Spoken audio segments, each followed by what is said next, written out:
Saya mau siapkan semua apabila sudah selesai pencalonan saya sebagai calon gubernur.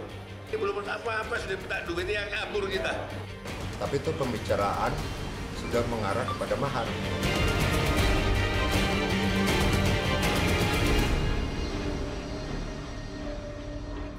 Judulnya hari ini, Bongkar Politik Mahar. Hari ini ada yang berani untuk melapor dan membongkar Anda, Pak Hadi Prajoko.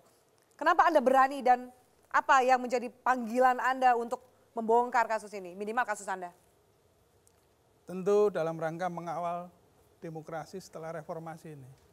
Sebenarnya kita melihat dengan fenomena yang hadir hari ini, masyarakat hampir kelas bawah sampai atas itu telah merasa semacam tersesat. Kemana sebenarnya arah demokrasi di bawah setelah reformasi ini? Kita melihat hukum bukan lagi menjadi alat yang strategis dalam memperbaiki demokrasi, tetapi hukum hanya sebagai alat kepentingan politik oleh tokoh-tokoh politik yang sekarang hadir di Indonesia ini. Berangkat dari sana, saya tidak mencalonkan diri sebagai wali kota, tapi saya sebagai wakil wali kota. Kebetulan Partai Kebangkitan Bangsa itu hanya membuka wakil wali kota. Dengan adanya Undang-Undang Dasar yang sudah berubah ini, banyak masyarakat yang mulai kecewa dan banyak juga tokoh-tokoh bangsa ini yang meragukan dibawa kemana sebenarnya demokrasi kita ke depan. Termasuk Anda juga yang kecewa? Ya. Anda kecewa kenapa Pak? Karena udah keluar uang dan tidak terpilih? Bukan.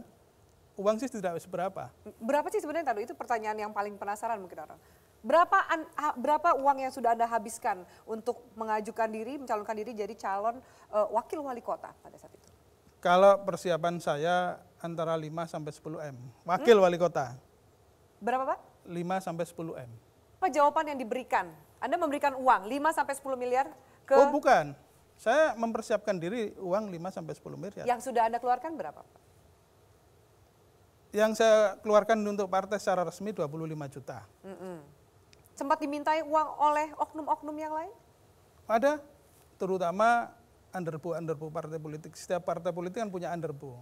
Perlu diklarifikasi bahwa Bawaslu tersebut tidak tinggal diam terhadap setiap persoalan mahar politik. Dari apa yang telah kami lakukan sejak 2 bulan terakhir misalnya, bahwa saat ada sebuah informasi mahar, soal mahar, meskipun belum ada laporan resmi, tapi soal-soal yang dikirimkan atau yang diberitakan di media misalnya, baik yang di Surabaya, di Cirebon, yang di Batubara, di Kota Palangkaraya, semua kita panggil. Kita untuk klarifikasi. Kenapa? Kami membutuhkan namanya petunjuk awal. Petunjuk awal itulah terakhirnya membuat apakah sebuah perkara tersebut memenuhi ajas formil dan material, maka akan dilanjutkan dengan namanya sebuah temuan. Kalau kami menurut Bawaslu kepada Pak Hadi dan teman-teman yang lain yang pernah merasakan seperti ini misalnya, silakan datang kepada Bawaslu, bahwa Bawaslu akan melakukan proses tersebut gitu loh. Tetapi apa yang selama ini kami dapatkan adalah teman-teman tersebut lebih banyak berani berbicara di media, kemudian saat sudah kami klarifikasi bilang, oh tidak terjadi, itu ada kesalahpahaman atau medianya salah mengutip. Jadi terakhirnya kami tidak menemukan informasi yang tepat dan dapat untuk kami lanjutkan kepada proses yang berikutnya. Anda merasa dipermainkan, mengatakan bukti punya, foto dan lain-lain punya, tapi begitu dipanggil tidak mau. Ini bagaimana posisinya Pak? Kalau tentu ini kan bicara sebuah borok bagi partai politik, mungkin juga oknum-oknumnya, nggak ada yang mau ngaku kan Pak? Ya. Harus mungkin lebih aktif dari Bawaslu-nya nggak sih? Bawaslu sebagai lembaga penyelenggara pemilu kan punya keterbatasan di dalam melaksanakan tugas-tugasnya. Dan pada saat untuk merespon hal seperti ini, kami telah melaksanakan apa yang dapat kami lakukan misalnya. Tetapi itu kan tidak membuat kasus ini berhenti. Apabila pada suatu saatnya nanti misalnya, pihak tim sukses atau Pak Lanyala kemudian berpikir berbeda dan menyerahkan bukti-buktinya, kami tetap akan dapat melanjutkan perkara ini. Pak Hadi, Anda berniat untuk melaporkan setelah mendengar statement ini atau Anda masih ragu? Kami pikirkan dengan tim saya, karena saya masih belum melihat undang-undang memberi respon dan rasa keadilan. Nah, tapi kepastian hukum masih belum ada. Tapi memang yang membuat berubah, gitu loh. Yang membuat Pak Hadi yang itu agak menurut saya agak sungkan untuk datang ke Bawaslu karena pasal 187B dan 187C daripada Undang-Undang 10 itu memberikan kepada si pemberi dan si penerima itu akan dikenakan hukuman pidana dan denda. Itu memang menjadi obstacle di dalam penegakan hukum mahar politik. Yang dilakukan oleh partai politik itu misalnya adalah memastikan atau mengetahui sejauh mana kemampuan seorang bakal calon itu. Tidak hanya dari sisi orang ini mampu, ya, capable di dalam memimpin leadership-nya. Tetapi kita tahu bahwa di dalam pemenangan pilkada itu, ya, yang sudah kita sepakati bersama di reformasi ini membutuhkan biaya yang tidak sedikit. Bagaimana misalnya soal saksi, ya, bagaimana misalnya soal sosialisasi. Kita juga harus melihat bahwa untuk menyelenggarakan pilkada yang benar-benar berkualitas ini tentu kita ingin misalnya regulasi itu betul-betul menjamin seperti apa yang dituntut Pak Hadi. Yang kedua adalah penyelenggara, ya, profesional. Yang ketiga partai politik, ya, mampu memilih, merekrut calon-calon yang amanah. Dan yang ketiga perlu diingat, pemilih yang cerdas dan partisipatif. Kita ingin pemilih itu betul-betul dapat menentukan, memilih secara objektif.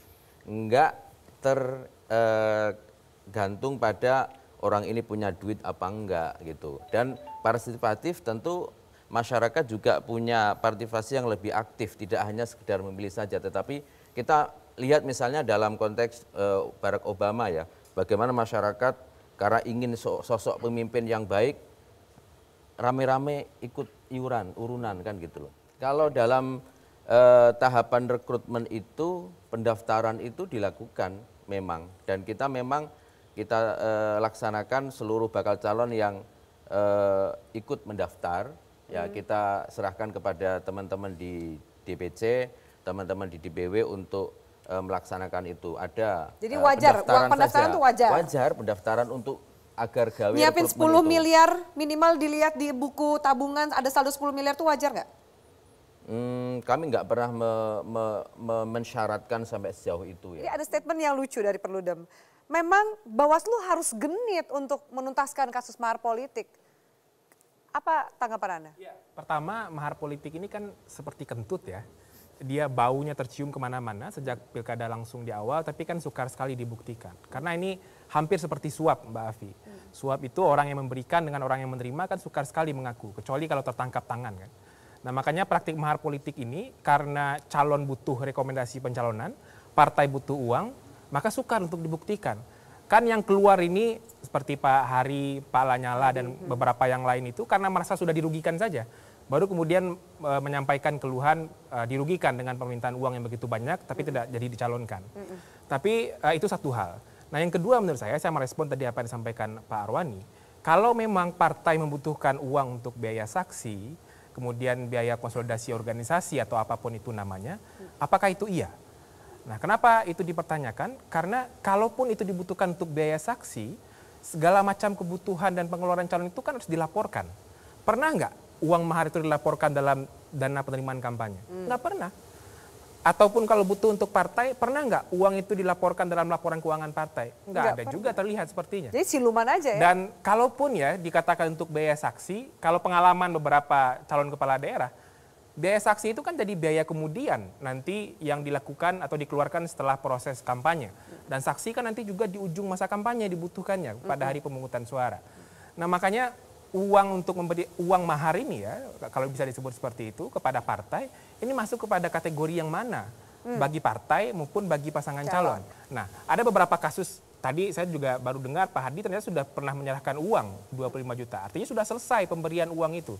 Pemberian uang itu sudah ada berarti. Di Kota Palangkaraya itu ada nama calon John Kresley, ya, saya tidak salah.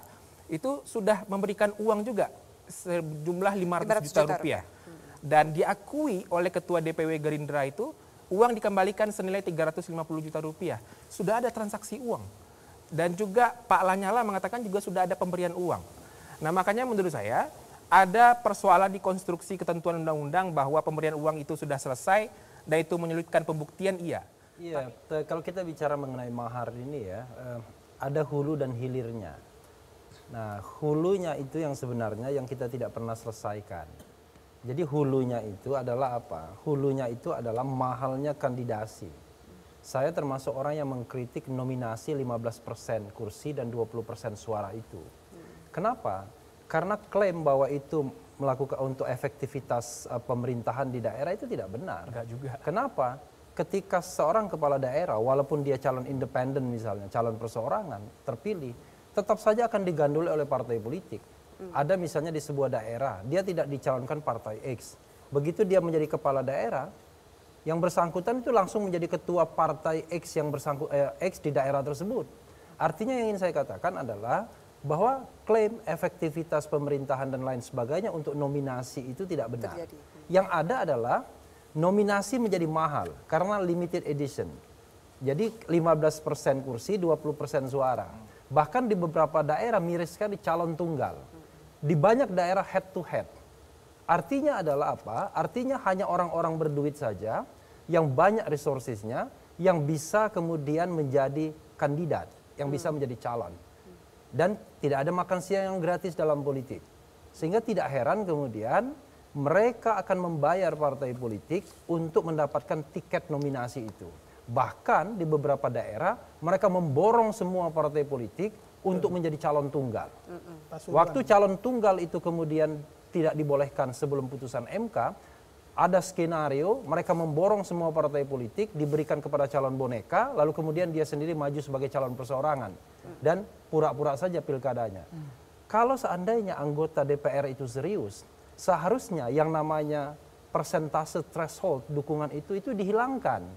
Itu satu, itu dari sisi preventionnya. Dari sisi law enforcement-nya tidak efektif memang. Yang namanya penegakan hukum mahar politik ini tidak efektif. Katakanlah misalnya nanti Bawaslu menemukan indikasi yang kuat bahwa terjadi mahar politik, transaksi dan lain sebagainya dengan pembuktian yang sulit karena yang memberi tidak akan ngomong, apalagi yang menerima, karena memberi dan menerima itu dipidanakan.